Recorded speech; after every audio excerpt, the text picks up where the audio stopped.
A response to ChatGPT the Soul Eater, Nick Cave's emotional letter, read by Stephen Fry.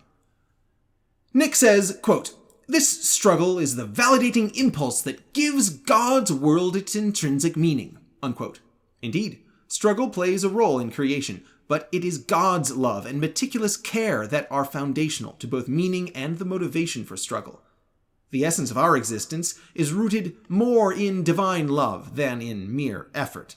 Recall, too, that God's act of creation is, present continuing tense, carried out by means of innumerable intermediaries infinitely inferior to him in both nature and capacity. Dismissing lowly tools like ChatGPT in our creative work might be overlooking a divine pattern where unity and collaboration with our inferiors are key. Nick posits, quote, "ChatGPT rejects any notions of creative struggle," unquote.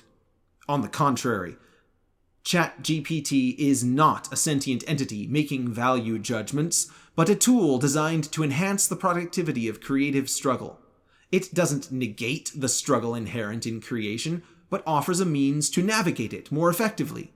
The human challenge of rejecting sloth, envy, and falsehood remains, irrespective of the tools at hand.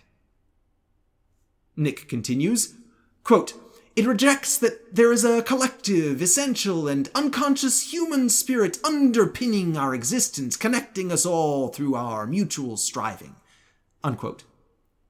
Again, ChatGPT, being merely a sophisticated program, does not possess the capacity to accept or reject philosophical concepts. However, that rejection, if it were made, would be in alignment with the Catholic Church's teaching.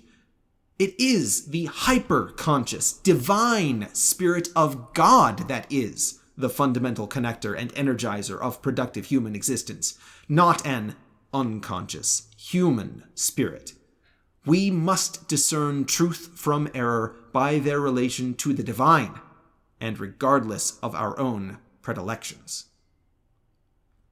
Nick asserts that ChatGPT must be utterly rejected, quote, "if he wants to continue calling himself a songwriter," unquote.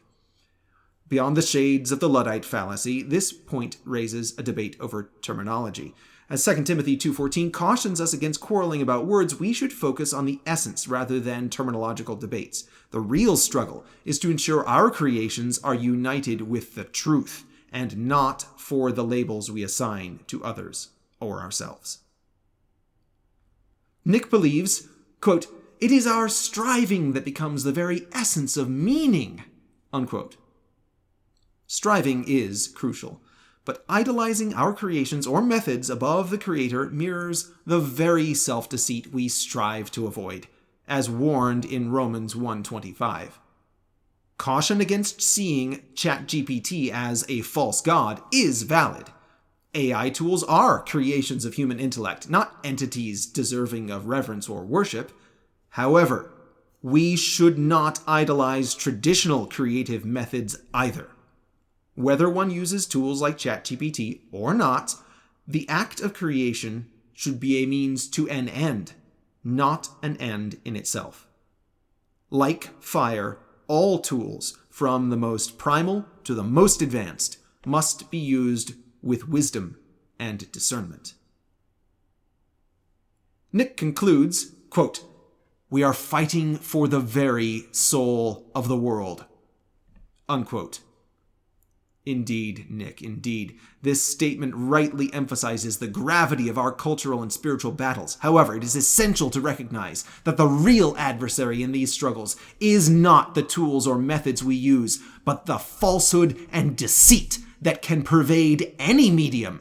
Satan, the prince of lies, finds fertile ground in divisions and conflicts, especially those rooted in false dichotomies. The choice between power tools and hand tools, metaphorically speaking, is secondary. What truly matters is the purpose and intention behind their use. The true battle should be against the spread of idolatry and falsehood, irrespective of the means or medium through which they are conveyed. Let us then unite in the pursuit of veracity and right worship, regardless of whether our tools are based in tradition or technology. By doing so, we safeguard the soul of the world from the genuine threats of deception and bitter envy.